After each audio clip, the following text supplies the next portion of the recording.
All right, and we are live. So thank you guys for joining me on our first multimedia club of the year.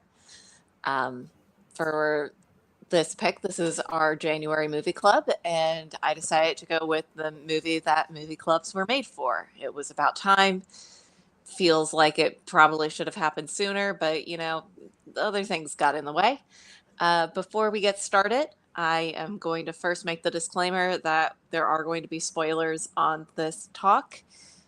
I don't really know how you can spoil a movie that is this old, that has been spoiled in so much media constantly throughout my entire life. Rosebud. But either way, got to put that spoiler notice out there, and I'm going to do a little bit of housekeeping before we get started on the discussion. So, like I said, this is our first media club pick of the year. We actually have two other clubs that are happening this week. This is our movie club. We also have a listening club that will be happening on Wednesday, the 28th at 7 p.m. We did Thelonious Monk's Brilliant Corners. That should be a really great conversation that we're going to have then. And it's also the month for our quarterly book club, which is The Subtle Art of Not Giving a Fuck by Mark Manson. And we're having that on Friday the 30th at 7 p.m. So you can join us there for that discussion. If you are watching us live, you can actually send us comments and we can see those live and you can join as the discussion. If you're not watching this live, you can still comment on it. I try to keep track of all the comments that we have come in and try to respond to them. I started these clubs because I love talking about media and I love having an excuse to watch all of these movies and listening to all these albums and have people that are forced to discuss it with me at a specific time. If you would like to join us on the calls, just let us know. I announce the new picks at the start of every month. So we'll be having those, and those will be over on our Facebook page at Dragonfly Arts. And it's a really cool group. We don't just have these media clubs there. We also are just a group of creatives. We are mainly based in Los Angeles, but we do have members from all over the world. Just talking about what it's like to be a creative and sharing information and tips and things along those lines. And if you like what we do and you'd like to support us, we do have a Patreon where you can support us for as little as $2 a month. We are working on some really, really exciting things coming up in the next year. Beckett and I have some big plans for 2026. So you should get on over there and keep up with us, or at least join us in the Facebook group where we will also keep you up to date on everything that's going on. So without further ado, let's talk about Citizen Kane, which is a 1941 movie and widely considered to be one of the greatest, at least American movies ever made. And I'm going to be quite honest, even though it's from 1941, it still kind of feels modern in a lot of ways, especially in comparison to things that were happening around the time. It was directed by Orson Welles, who also co-wrote it, along with Herman Mankiewicz. And he produced it and starred in it as Charles Foster Kane. And he was 25, which is very young to be making, what is considered one of the greatest films ever made. Had you guys seen this movie before? And if so, did you like it? Yes. This was a film school. You couldn't go to film school without watching Citizen Kane, the greatest film ever made. Absolutely. Yeah, I watched this in film school as well. And I enjoyed it much more this time around. Yeah, I think I probably watched it I know I watched it in high school because I remember it in English class. But yeah, I really like the movie. It's like sometimes when a movie or book or theater piece or any other kind of art gets the reputation for being one of the greatest ever, it kind of raises that thing up and it makes it seem lofty and like it can have the effect of making it seem like work to watch it.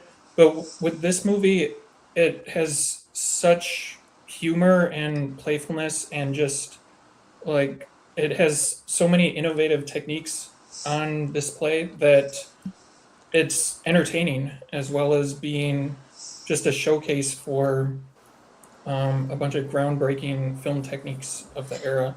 So yeah, I really like it. I think the first time I watched Citizen Kane, I didn't have as much knowledge of the movie industry and just the movie industry. I'm gonna mute you, Ryan. Why? I'll text him why. I can just hear him typing, and I know that he's doing the good research over there. But yeah, I don't think I knew as much about cinematography or just movies in general the first time I watched this, and also it was probably at a time of my life where I regularly multitasked, and that doesn't really work well with this movie at all. So I definitely appreciated it a lot more this time around. Yeah, it's interesting for me because I saw it probably the first time about 40 years ago. And, the film has kind of changed as to what it is to me. It started out as, okay, this is, the great film school movie. And I found it very entertaining. I've always found the film just really well made, very entertaining.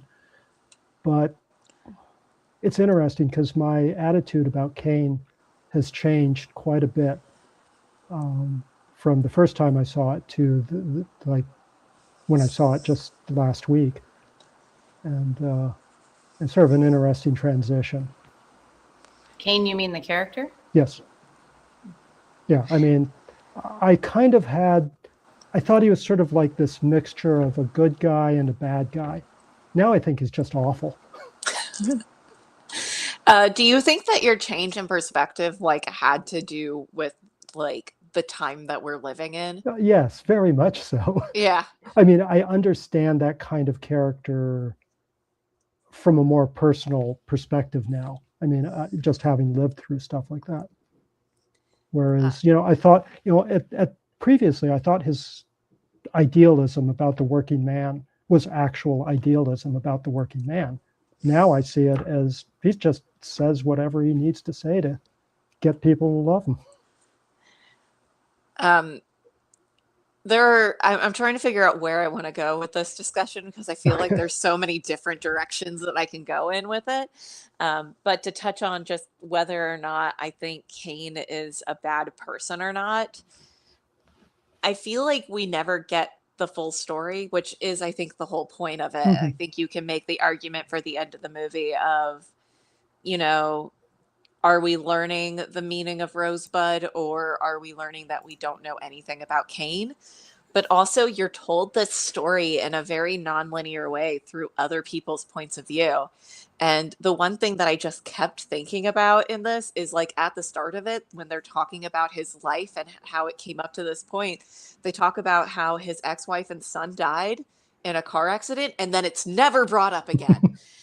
And it's that must have a profound change in his life, and that must have affected him greatly, and we're never invited to see that.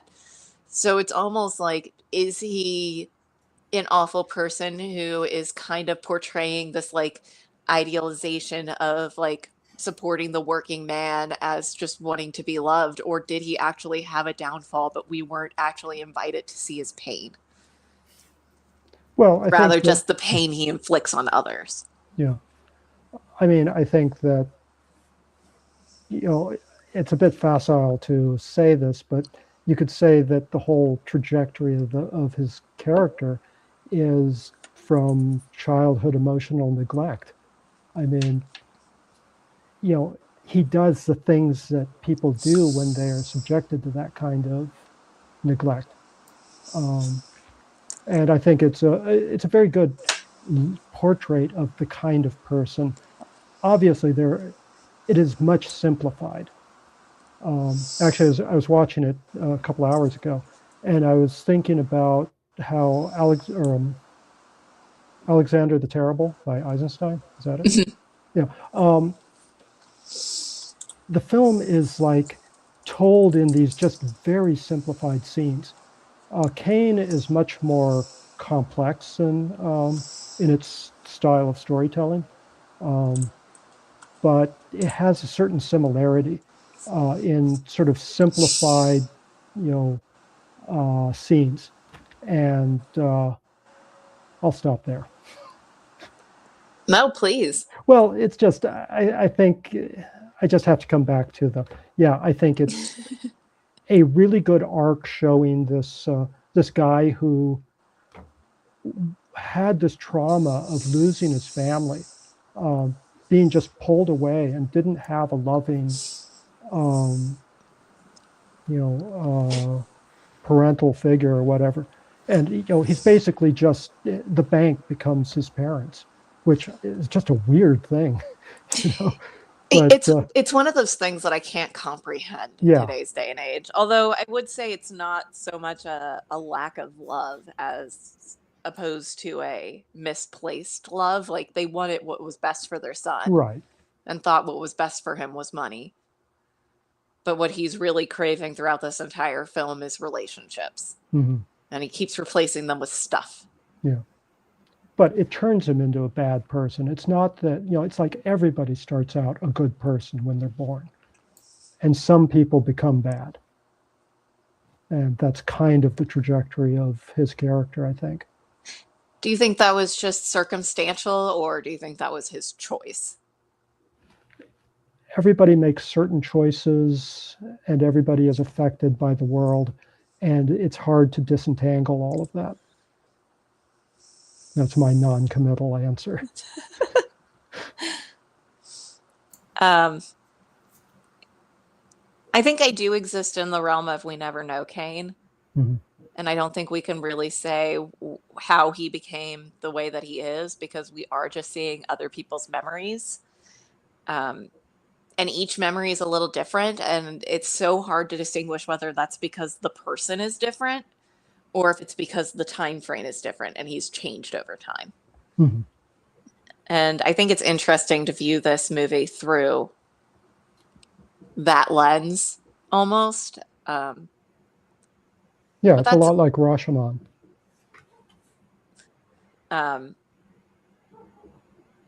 Was there a specific scene that spoke to you? I loved the moment where Susan Alexander's yelling at him at the end, and his shadow just moves over her, and all you can see are the catchlights in her eyes. It's just this horrifying scene. And, I mean, there's so many scenes in it though that are amazing. The story that Bernstein tells about the young woman he saw on the ferry, and there's not a month that goes by that he doesn't think of her, even though it was 20 years in the past.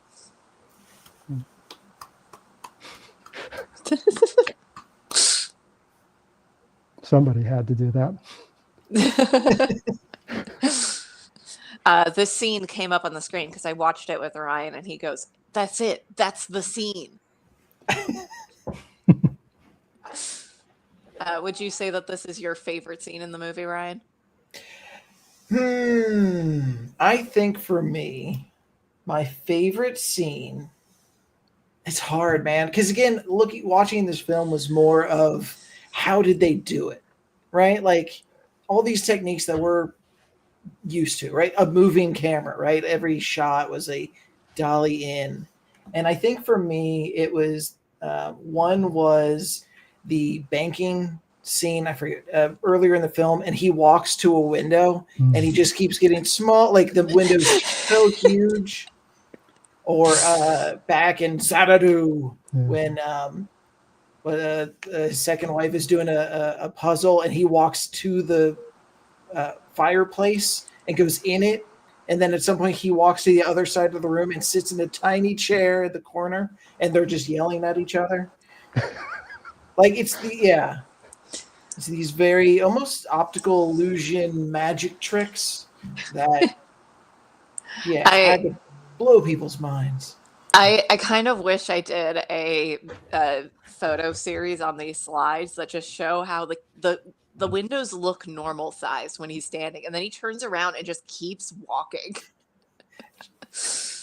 Like they start like above his head once he gets to them, and it's just him getting slowly smaller and smaller, and you're just like, oh, Yeah, That's deep recently focus. that's not what I thought. recently I've been really fascinated with like the special effect techniques of like very old cinema. So I'd be really interested to, does anybody know any behind the scenes or like how they did it, documentaries or something for this one? There I are a don't- lot, but they're usually Yeah. done scene by scene. Right. So let's talk about my boy Greg Tolland here, who I specifically boy? made my boy. I have a lot of respect for this man. This is the cinematographer. He invented a lot of things for this, and if you look him up, you'll see a lot of it, like for them digging, like pulling up pieces of the floor so they can get lower, so that they can have a low angle looking up. Probably a lot of those optical illusion setups were also a benefit of Greg Tolland. A lot of the lighting situations, and my personal favorite that I talk about all the time, and I brought up to Ryan, and he actually didn't know, but that's this shot. This is my favorite shot in this entire movie. And if you ask Ryan at any point in time, he will tell you that I am a huge fan of split diopter shots, to the point where if you see one in a movie, he looks at me. That being said, this is not a split diopter shot. Yeah, I did see, I think it was a YouTube short that was talking about how this movie really brought into the technique of filmmaking the wide focus. Yes. Deep focus. To finish Deep- my deep focus, tirade yes. on split diopter, this is a composite shot where they shot one with like a filter for this man standing behind, Jed, and then they composited it in. But on like the next Orson Welles movie, Greg Tolland actually made a split diopter, and I think it's the first time a split diopter was used, and not some like weird facsimile of like a moving lens to get the kind of thing. But the big thing he is known for is that deep focus, which is very noticeable in this scene here on the right, where you have, Kane's mom in the front signing a bunch of papers, his dad a little bit smaller, and then he's all the way outside the window, still in focus. Yeah, this one was really fascinating because I would have assumed that the child Kane in the back would have been like on a screen or something, but But we the see them shot move. starts on him, so it can't be. There's actually a shot in this that I meant to do more research on, but I didn't get around to it. And that's when they're having dinner with the entire newspaper and the girls come in dancing. You'll see, what's his name? It's not Bernstein, but it's something similar. He's talking to somebody, but in the window you can see like Kane dancing with the girls, and they are also in perfect focus. And I was like, is that a composite? Like, but if it was a composite, then they would have had to do some form of like rotoscoping on it. Like he's moving in front of it at times. And I wanted to look how that scene specifically was done, and I never got around to doing it. But there were a few Yeah. weird projection shots too, though, right? So it was, Yes. but I don't know. I don't think that one was one.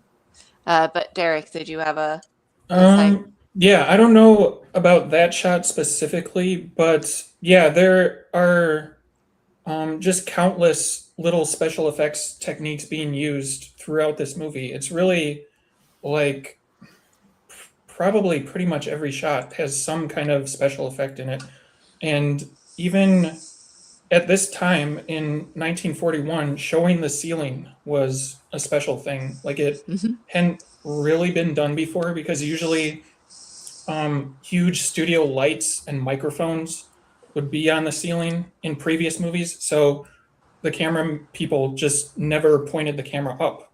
But in this one, they put cloth over the ceiling so it covered up the microphones. It probably wouldn't cover up the lights if they're shining, but it was at least enough to cover up the microphone so they could point the camera at the ceiling sometimes. And I actually, like, in terms of documentaries about this, there are just countless ones, but I actually just bought the 4K Blu-ray of this. It's a Criterion edition, and it's 4 discs long. So you see, it has some incredible packaging. I'll just show this real quick. It starts out, you see the K and A, and it's his face, and then N, and it's his young face, and then E, and it's him as a politician, and it also unfolds into like a cross, and you see the snow globe, and there's a huge booklet that has like the steeple or something on Xanadu, and it's like many pages. How many pages is this?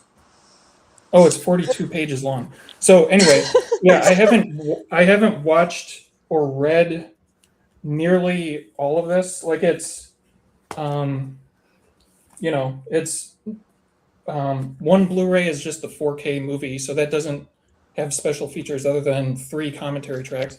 But yeah, it's at least 2 full Blu-rays full of special features. So I did watch one feature-length documentary on disc 2 of the special features. It's a BBC documentary that was made in 1991, which has apparently rarely been seen, but it's a nice documentary because a lot of the people were still alive to be interviewed. Not Orson Welles himself, but like they interviewed the guy who does the voice on the newsreel. They interviewed a bunch of actresses. And one interesting thing that they pointed out was that since Orson Welles got pretty much the greatest contract ever in Hollywood, he got total freedom. This contract sort of acted like a beacon for other artists to come to him. So Greg Toland was one of those people. He basically just walked in Welles's door and said that he wanted to be the cinematographer on this. And Welles asked him, why? I've never made a movie before. Why would you work with me? And Greg said it was the freedom that attracted him. And so this contract basically barred the studio from watching dailies until the movie was done. So he was just able to do whatever he wanted without interference at all. And so Greg had the freedom to come up with all of these interesting lighting techniques and lens techniques. And the person who did the old age makeup was another beneficiary of this freedom. He was apparently just a guy who swept the floor in the makeup department prior to this. But on Citizen Kane, he was given freedom to like come up with new old age makeup that could stretch and like move in new ways. So anyway, yeah, it would take forever to like explain everything about what's on all of these discs, and I don't even know what's on all of them yet because I haven't watched it all. Are you going to be able to get to all of it? Yeah, maybe someday, hopefully. 4 discs. Yeah. Who's on the commentary? One that I had listened to previously was Roger Ebert. He did a commentary for it, and then there was a new one. Let's see.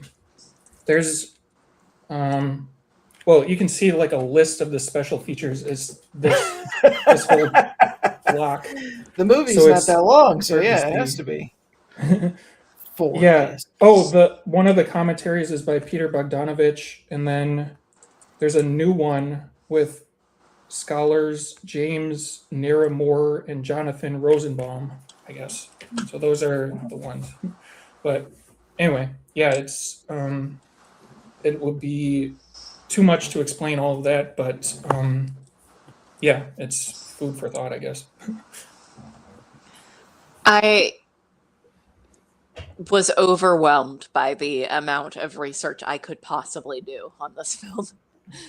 Um, there is so much about it. There is so many things. And I think the most stunning thing about this movie was that it only won an Oscar for like best original screenplay, um, which is crazy to me that they didn't even like get like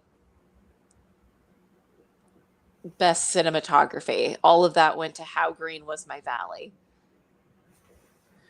But are And we going to talk about Hearst getting in, like, literally would not print anything about this movie? He wouldn't promote anything about this movie? I think that's fair, because this movie was not popular until the 50s. And I brought this up because the budget on it was $839,000, but they make the stipulation that the box office was 1.8 million on its re-release. And I don't remember the exact date of the re-release, but this entire thing was because Hearst did not like that this movie existed. Um, I wonder I have- No, why. he did not. I have a slide on the dude here. Here's Xanadu! William Hearst and the Hearst Castle, which is what Xanadu is based on. And the thing is, I don't know if this necessarily paints like Hearst in a terrible light, despite what Lars says. Like, I think there's still something redeemable about Kane's character in it. Like, I feel bad for him. Like, I feel more pity than I do like disdain for him in any way. But it's really just his like failure of becoming a politician, I feel, just really got Well- under her skin. Well, actually, to clarify, I feel that it's a tragedy, and it's sad what happens to him. You can sympathize with the guy, but he's still an awful person. Right. I had brought this up with Rebecca of, I think there were things that the public was aware of, right? Like, Hearst was such a big character that I think there were things that, like, so I looked it up, and like the Declaration of Principles was a real thing. Like, that is something Hearst did. And then when he did run for political office, and I guess he was actually in the House for 2 terms. As he, and I don't want to bring it to modern politics, would do a thing where he'd print newspapers, and instead of like, he would only promote his friends, and like if something went wrong, he would say, "Oh no, the people aren't wrong; they were deceived by big blank," or he would try to manipulate public opinion with his newspaper. And like, so it was this like moral panic, and like he'd target personal scandals towards people. And I think this is all in the zeitgeist for people of 1941 that we just lost to time. I think it's also important to note about this writing about Hearst of Mankiewicz did not like him. They were friends and had a falling out. So the co-screenwriter wrote a thing about a guy that he's recently started to hate. Yeah, and yeah, like Lars was, or like, yeah, like people have been saying, like there are very specific true things in the screenplay, like the Declaration of Principles, but apparently one of the most personally painful to Hearst was the detail of his mistress being an alcoholic, which was apparently real, and it was also real that his mistress did jigsaw puzzles a lot. So it was pretty clearly targeted at him. Um, and so, yeah, it was, and apparently, like, yeah, and also that I think she had a failed music career in real life. apparently she became a better actress once she started getting into comedies. But I think his mistress's name was Mary Davis. Marion Yeah, Davis. Marion Davies. Yeah, yeah. Um, so yeah, there are like little details that are very true about this, and those probably had a, I don't know, they probably made Hearst really hate this movie. I don't know if you And heard this one, but there was a scandalous rumor that Rosebud was a name of a private nickname for a part of Davy's body. So that was also supposed to be a little dig in Ah. there. If this movie was made today, who do you think it would be based on? And by that I mean like just like a satire that's loosely based on like a prominent, very influential figure's life. Like who would we base it on? Because I feel like Elon Musk is too much. I was Right. going to He's say also Elon not. Musk. Like nobody else really comes to mind that's as ridiculous. I got to say Trump. I Yeah, think the way Trump does trying to manipulate public opinion and like well, steer a narrative is kind of more. yeah. When Kane loses, they're looking at it's like which printing of the newspaper do we go with? The one that says fraud at the polls. You Yep. know? I mean, Yep. who can you think of who might have said something like that in the recent past? That one hit a little bit too close to home. I'm not going to lie. When it came up on the screen, I was like, oh no. There were also two other like moments that again I feel like the newsreel maybe kind of glanced over was him saying there's not going to be war in Europe, right? Mhm. And I There's guess hanging that match Hitler. right, and that matches Hearst when he was in office. He kind of was praising order over democracy, maybe advocating crackdowns on labor movements, hanging out with Hitler. The little things. It's the little things, that really, I think, broke the illusion of his everyman status, despite that being, yeah, I think it would. I mean, yeah, Trump and Elon Musk would be the obvious people to pick. I think it might actually be harder to do something like this in this day and age because we know so much more about public figures nowadays. Like their personal lives are all out there, are all out here for us to read about and see, and their tweets are all over the place. So we can just read those. So it's harder to, I think it would be harder to make a great movie like this. I don't, yeah. And there's also the possibility in the age of social media that it would be suppressed in the same way. Like, since Elon owns Twitter, he could suppress the algorithm or like modify the algorithm to suppress any bad movie about him, similar to what William Randolph Hearst did with this movie, with Citizen Kane.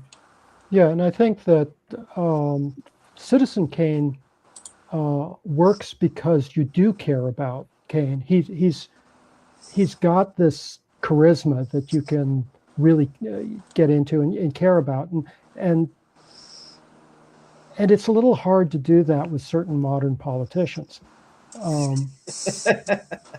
And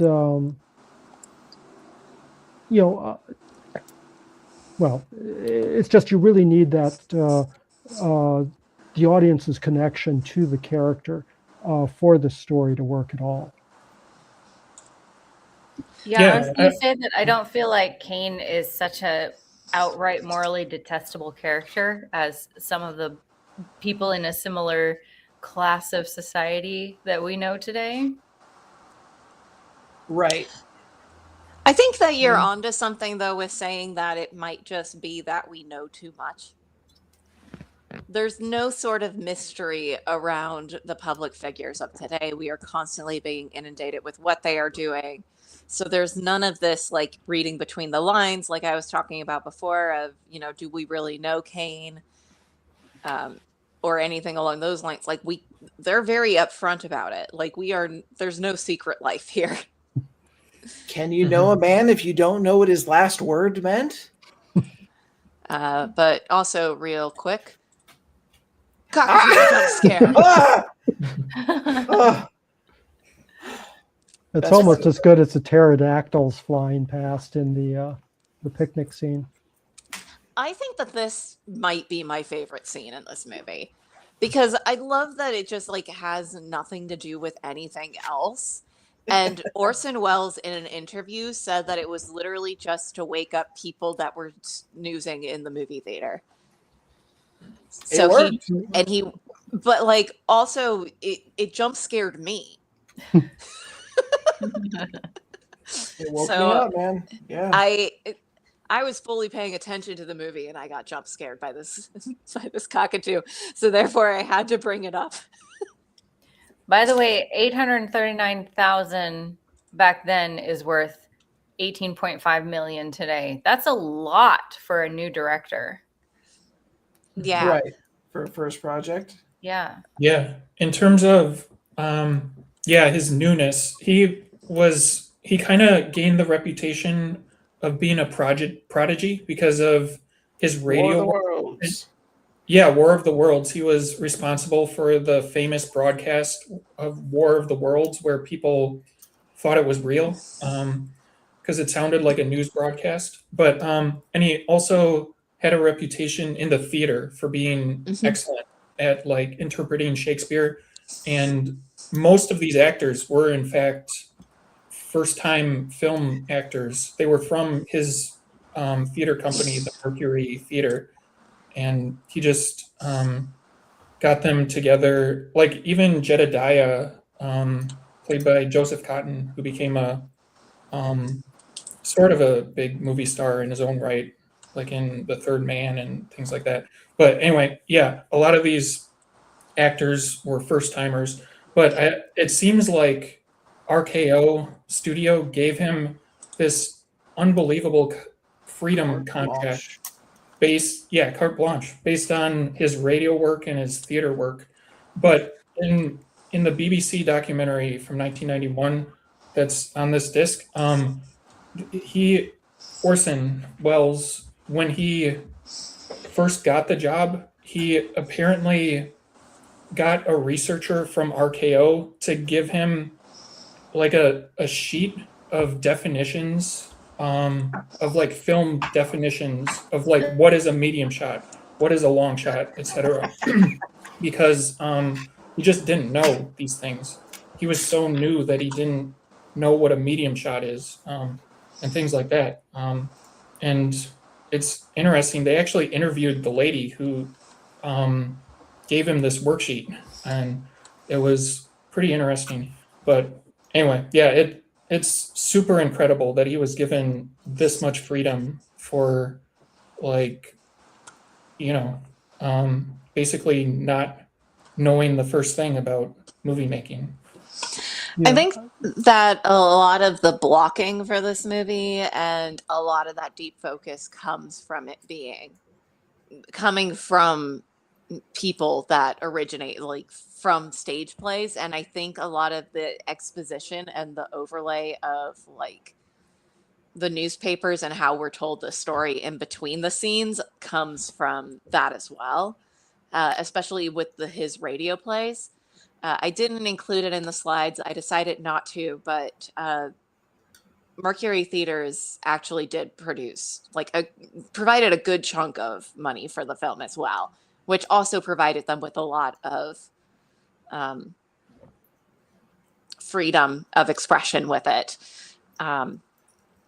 I think also to your stage play like background, I think all the matte paintings, right? Like the giant cane, like the political poster behind him and all that it's very stagey. Like somebody who makes a lot of sets, right, is quite accustomed to this like kind of perspective shift and all this other stuff. But I think also not knowing film techniques also helped him, because it for us a dolly up, right, like a lifting the camera up, but for the one shot where she's singing and then it goes up into the rafters and then we go through multiple stages and get to the two guys up there is crazy. Because we watched a movie recently from the like mid 50s and that camera did not move at all. That camera, there was one dolly shot in the whole movie, and then maybe a car, maybe a shot on a car, but like, And that shot on a car really blew our minds. I'm not gonna lie. so just I think he didn't know what he couldn't do, right? And changed the game.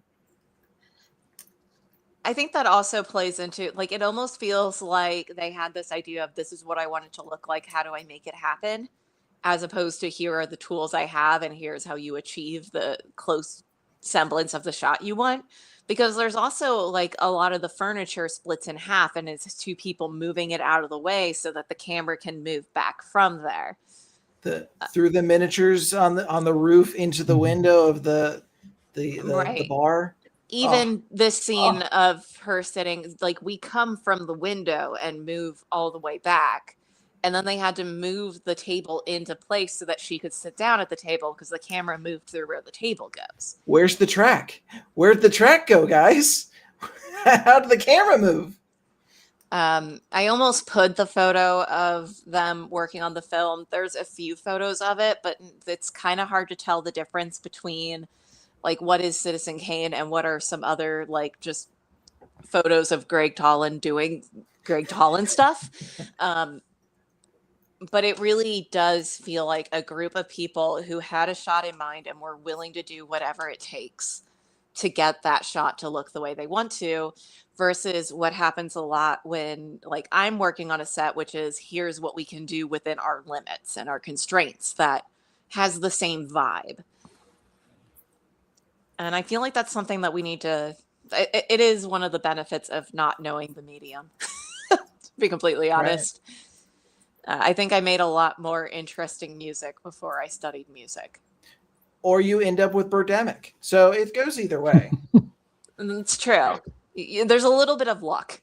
But there's also a lot of knowing how stage plays and screenplays work. And Fun bringing fact, people in who know stuff. The scene on the left is the one where where Orson Welles broke his foot. Yes. He fell down the stairs.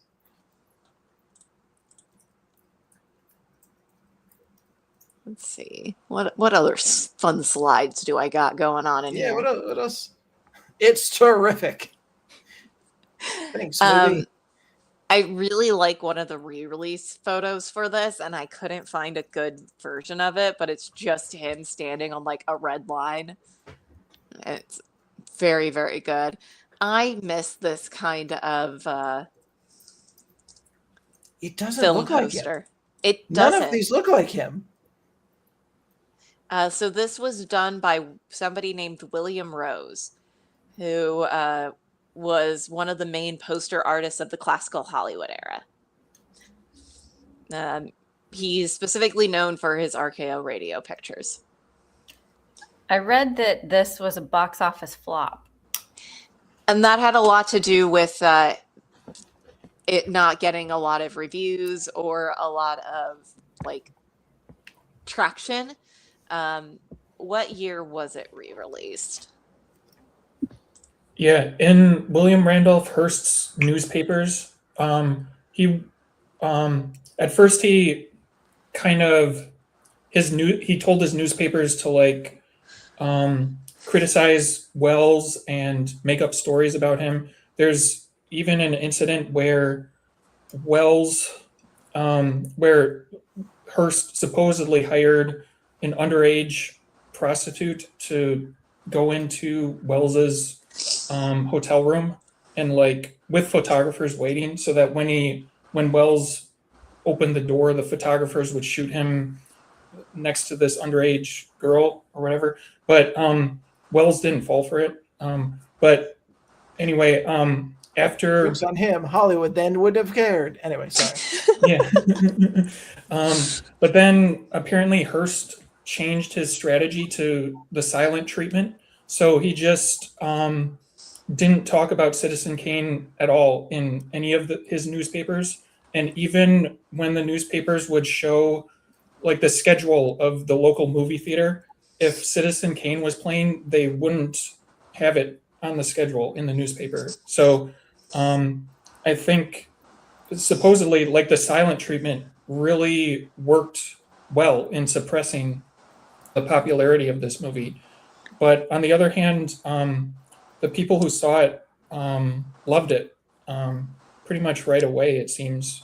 But it's just that, like it, especially the movie critics, they were already calling it a masterpiece and one of the best movies ever pretty quickly. But Technical it's just that feats, the yeah. general public didn't really know about the movie because it just wasn't in most of the newspapers. Also, in relation to these posters that I have up on the screen right now, a lot of RKO's publicity kind of promoted it as a love story, which it is not. So that also had a lot to do. There was a lot of misconception about what it was about and who would be interested in it.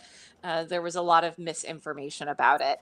And I will say that in 2012, Hearst Castle actually put on a showing of Citizen Kane at the Hearst Castle, which Rolling in broke his the grave. ban.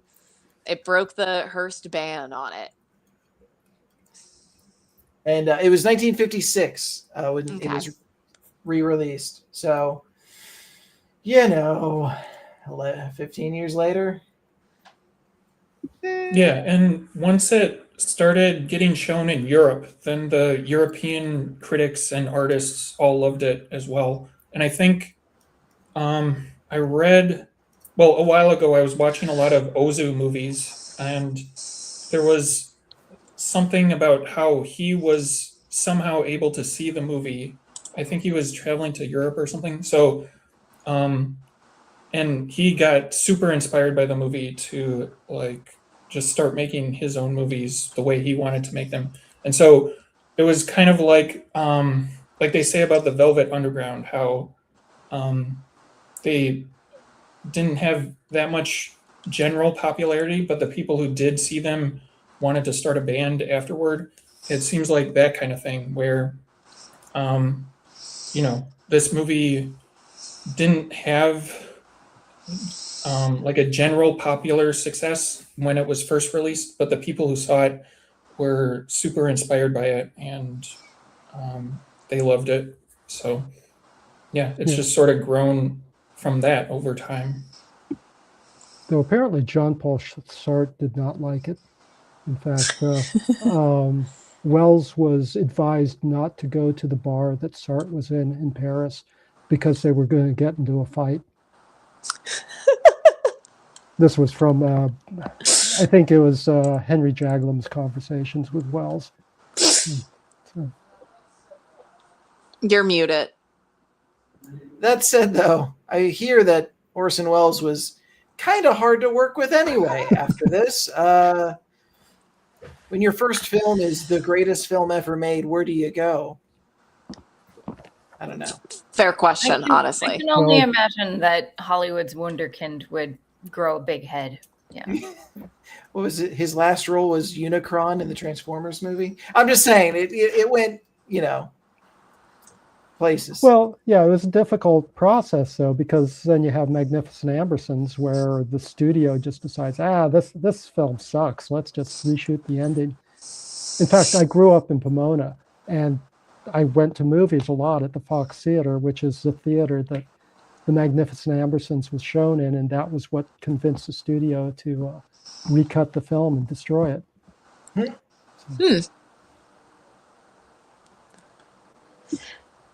Do you think he was that... also? Oh no, you I was go just going to ahead. say. I was just going to say he was also in some very funny French wine commercials later in his life when he was really overweight and drunk, and like he just drank it. didn't care enough shot. to learn his lines. See, that's the good stuff, man.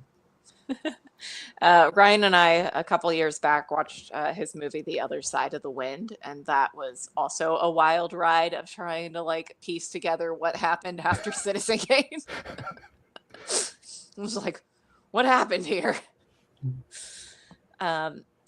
So I think it's safe to say, but I do want the confirmation. Do you think this movie holds up? Holds up? Yeah. Very much Yeah, I so. mean, it's entertaining. I wasn't bored, and I had that bird there to wake me up, so that worked. I guess the question is for me is, does the movie, without knowing Hearst, without having any of this backstory, does it feels like it makes Kane a more sympathetic, I mean, and again, it is a tragedy, but it feels like it's not necessarily his fault.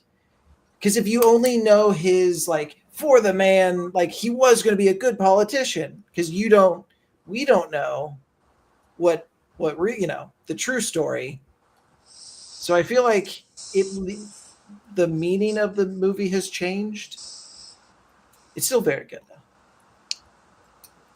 Yeah, I think at its heart, it's a very entertaining, well-made film. And it also, has some very deep truths in it that I think are very well, portrayed. Yeah, as someone who doesn't much care for old movies very often, I do, like I said, I enjoyed it better this time than the first time I watched it. I think I can appreciate more the themes and definitely the filmmaking of it. Like the cinematography is just astounding. Even though when I first watched it, I was in film school, so you'd think but I appreciate it now more. Same. I think in film school I was more entertainment, like, didn't quite hit with the production. Well, we've discussed on this channel before how in film school I was very much like a edgy teen Donnie Darko type. Right. So this movie, not my thing. I think this is also a movie that really benefits from you knowing history and film history. Oh yeah, I mean I know film history, but like the history of this and like the Hearst angle, I didn't know anything about that. So Yeah. This was the Donnie Darko of the 40s, let's be honest. We are coming up on an hour here, so I wanted to know if there's anything else that anybody wanted to talk about before we ended for the evening. I have 2 facts that I'd like to share, if that's okay. Yeah. One was Ted Turner tried to colorize this film in the 80s. Did you know about this? Yeah. There's a test sample that they posted on YouTube, but they tried to, when Turner Entertainment got the rights to it, the home video rights, they were immediately, we're going to colorize it and re-release it.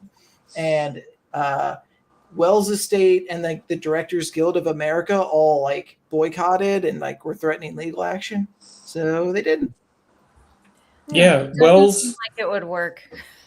Yeah, Wells had a pretty funny quote about it before his death because he knew that Ted Turner wanted to do this to Citizen Kane to colorize it.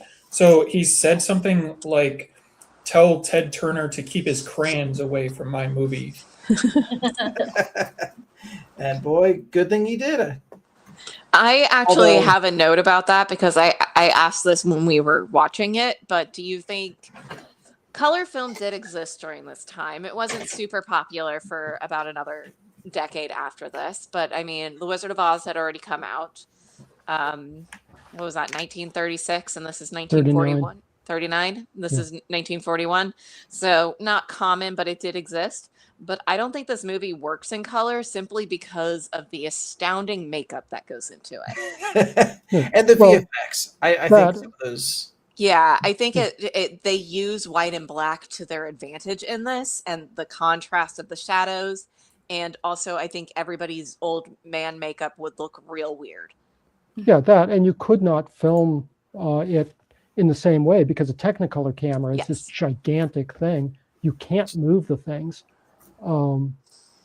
You couldn't get the deep focus. This was shot on double X, which was 100 speed, which was a really high speed film in 1941. Technicolor was like ISO 8. Something. I mean, So it had to be real bright small. out. Yeah.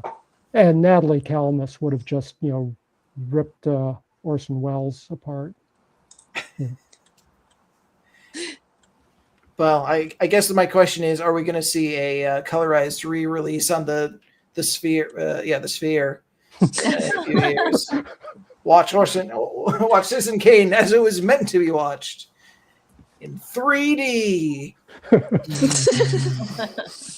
One little- cockatoo would be real scary in that one. Yeah. One weird little thing I just wanted to ask people about. When Susan Alexander and Kane are having the fight in the tent at the picnic and he slaps her, there's this woman outside screaming, just crying out as if she's being attacked. And there's just no reference to it. But it's this very effective moment, but wow, that's getting into more experimental territory there. Yeah, I read that as her inner scream to her, like her inner dialogue. Yeah. Sort of. Yeah, exactly. Yeah, apparently that was kind of the intended effect. And yeah, like the sound design in the movie is also extraordinary. And like the sound designer using, I don't know the sound designer's name anymore, but apparently he was also one of the people who was drawn to the freedom of Wells's contract, and he used it as like a warrant or like permission to experiment. And so, yeah, the screaming woman in the tent in the background was one of the experimental things, and it also, I think, the sound also benefits from Wells's radio background. Like that was something that he did know a lot about, and so the sound is something that just also deserves praise in this movie, just like 100 other things in it. Here's a dumb question. So it's kind of a plot hole. I don't want to poke holes in the greatest film ever made, but the butler had direct memory of him dropping the snow globe and saying the words Rosebud, but in the clip there was no one in the shot until the nurse walks in. How did the butler know that? Yeah, it's interesting because there's nobody in the room when he dies. How would anyone know his last words? Yeah. Maybe he was standing on the other side of the bed, He was just behind out of the camera. frame. Yeah, Maybe the butler made it up. Maybe.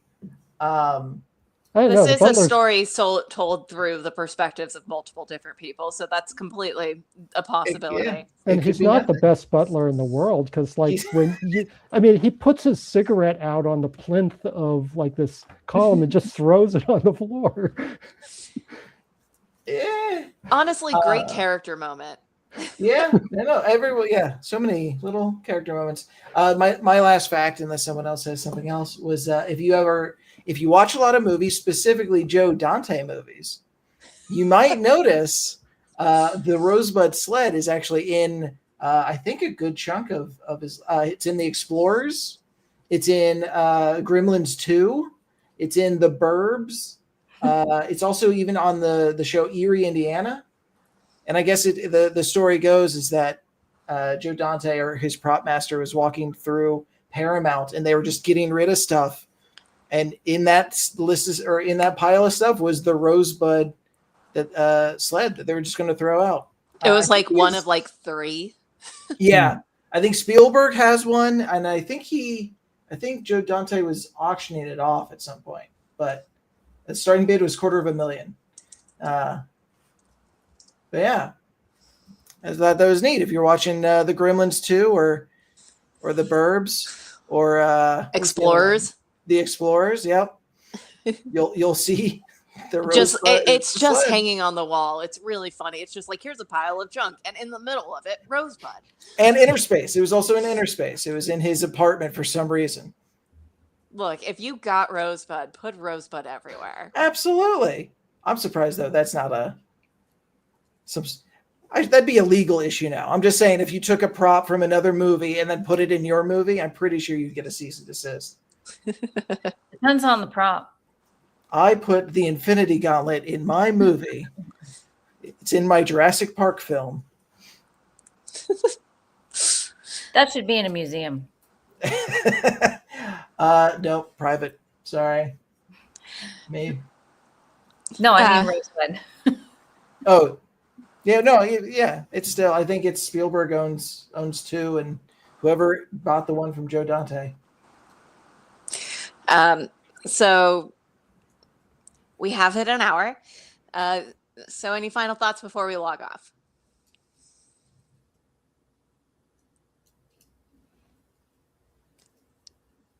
Not Pretty all much at covered once. it, I guess.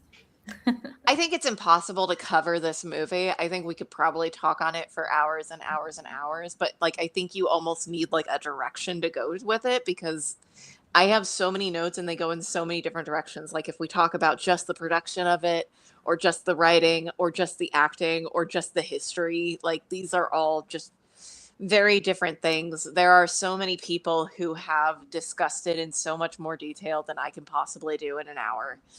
So still Right. You highly get recommend the movie. And if 4 DVDs worth. yeah, you can get 4 DVDs worth of information on it if you'd like.